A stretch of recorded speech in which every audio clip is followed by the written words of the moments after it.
Hey, thanks for stopping by. Today I'm going to show you how I engrave on this 6-inch wooden bat with all the players' stats for the year. I used to do a lot of these and would just put the team name on a bat, primarily just use a jig in my CO2 and engrave on one side. Didn't offer much more than that because it took too much time to rotate these and put any other information. It was just way too laborious up until now. As you can see in this bat here, I've got a player's statistics for the entire year on this 6-inch bat. And I would never be able to do that or even offer that if I didn't have a new attachment that PiBurn makes or Lens Digital makes called the GRIP. Now I've had the PiBurn version 4 for about 6 months, have put thousands of cups through it and absolutely love it. Well, this is an attachment that actually bolts right onto your existing PiBurn rotary, and it basically gives you the ability to do a chuck style mounting. And you can do things like this, where I'm actually putting this little bitty baseball bat head in the power portion of the chuck and be able to engrave all of this information in just a few minutes. I would never offer that if I had to do it manually, meaning that I was putting it in a jig and doing it on the CO2 and then moving it, re-engraving it, moving it, that kind of stuff. Never do it. Now this probably takes about 3 minutes, I think, is what I did with all of these baseball stats. As you can see over here, it's really nice. And so the good thing about doing things like this is your customers will come back to you each year for as long as your daughter or your son is playing baseball or softball to get one of these bats, because I sell a rack that these baseball bats go in, and that way they have a nice way to display all of their statistics for the year, and it's really something different. Well, since we have the GRIP by Lens Digital, I tell you what, there's a lot of things like this that I'm starting to do that's fast and easy. I'll show you the complete process today. Let's go have some fun.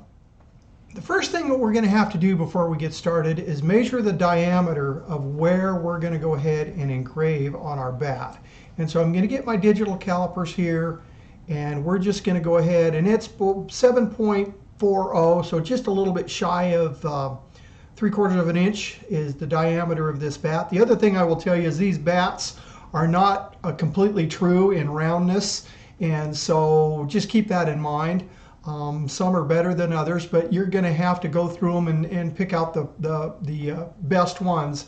So we're going to go ahead and jump into Lightburn and go ahead and get our template set up, and we'll show you how to do that. So the first thing we're going to need to do is we're going to come up here and click our rotary setup. Make sure that we're selected the chuck and that we have our steps per rotation. In my particular case, because it's a Thunder, it's going to be 4,000 steps per rotation. The beautiful thing about the chuck style grip is this is not going to change. Whether I do a 6-inch bat or a 1-gallon Arctic jug, those steps are going to stay the same. You'll notice that we have some fewer inputs here. We're going to put in our diameter, and that will calculate the circumference, and that's all we need to do. If you're not sure about where you get your steps, what I suggest you do, and I'll put up some pictures here, look at your dip switches on your grip, whether they're up, down, and then go to the chart that's on the motor that's on the grip and match up those dip switch configurations, and that will tell you what your steps need to be. So it should be right on the motor, and you shouldn't have to change these. I've engraved a lot of different things, and I've never once had to change this number. So that's great as far as I'm concerned. So we just got to make sure that our rotary is, or excuse me, our chuck is set up properly. We can see that we are communicating with our chuck, and we'll go over to the laser and get it set up. The other thing is we got a 2.48 circumference, and so I'm going to take that number and I'm going to generate me a box that's 2.48 high, and then just the engraving width of where I want the engraving to go on the bat. I've generated a rectangle. I've put in all of the player's stats. This particular player has incredible stats. You can see that she is pitcher of the year. She's got some pretty serious statistics for sure. And I am going to, when I go to engrave it, I'm going to use user origin and bottom left. And the reason why I do that is if I put it in the middle, if I put it in the middle, if I use the middle here, the bat's going to spin halfway to start at this lower line. I want to spin that bat as least amount of times as I can. Because again, they're not real true, and so you got to be careful about that. So I'm going to put my user origin in the lower left and establish my origin, and then there's very little rotation before it actually goes into engrave mode, and I find that that works out really well. So this is all set up. You can see that we've got an incredible amount of information for this little bitty bat. It's very readable and only takes a couple of minutes to engrave. This is on a 35 100 watt laser, and my setting that seems to work out really well for these bats is 400 millimeters per second at 30% power, and my air assist is off. I'm also doing 317.5 lines per inch, a standard setting, and it seems to work out real well. This particular font is just Arial. You can't get too fancy or you won't be able to see it. And let's go to the laser. Quick and easy way to go ahead and install this little bat. The first thing that I do on my grip is I get these stops pulled up, because I actually use them to put pressure so I can use them as part of the tightening process. So if you leave these all the way down, there's nothing to hold on to. So what I normally do is I'll just slide this bat in like so, and then I'll go ahead and hold this, and with my other finger close these jaws. And one thing that you don't want to do with small items like this is to over tighten it. If you really bear down on this, what will happen is it won't let it kind of true itself. So I just snug it up just enough to where it's holding and it's not going to go anywhere.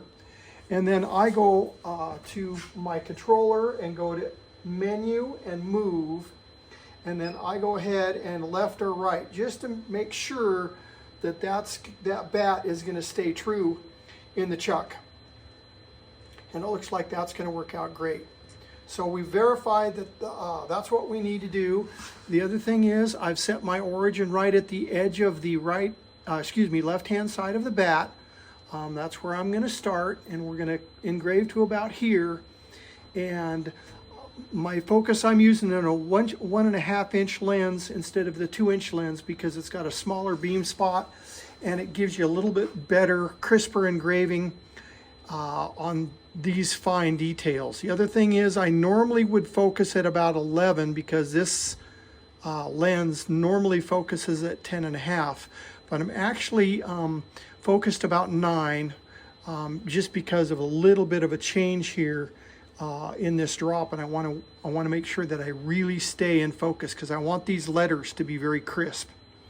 So you can see that it's real easy. Again, what I've found, whether you're loading tumblers or you're loading something like this, is come from the bottom, install, make sure these stops are up so you can use them for leverage, and you should be ready to go.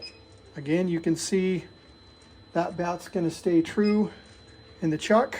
The other thing I did is I turned down my speed on my controller just a little bit, and I think we're ready to go ahead and get this bat burned.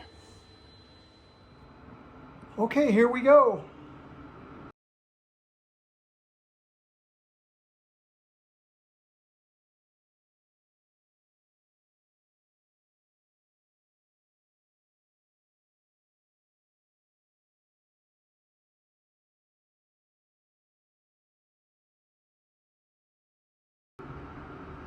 Right at 2 minutes.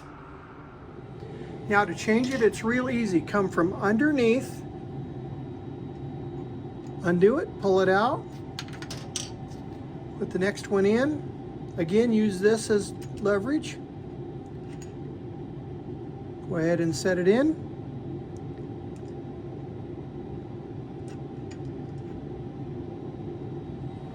Hit your U-move. You can see how that we've got it a little bit out of true. And what's going on here is I've got this just a little bit too tight. So what we want to do is we want to loosen that up just a little bit. And you see that it's nice and true now. Having your grip just a little bit too tight on this small stuff will make a difference. You want it enough to grip it, but not enough to influence its center. So takes a little bit to get used to. Again, go ahead and put it in, snug it up slightly. Use your left and right arrows to make sure it's going to be true. You're good to go. Well, as you can see, doing unusual things with this new PiBurn grip can be pretty easy. I've done large dog bowls. I've done a lot of handled mugs with a lot more ease than just a regular rotary. And I think there's going to be a lot of uses I'm going to come up with this grip. If you like the content, I'd sure appreciate a thumbs up. If you haven't subscribed, please subscribe.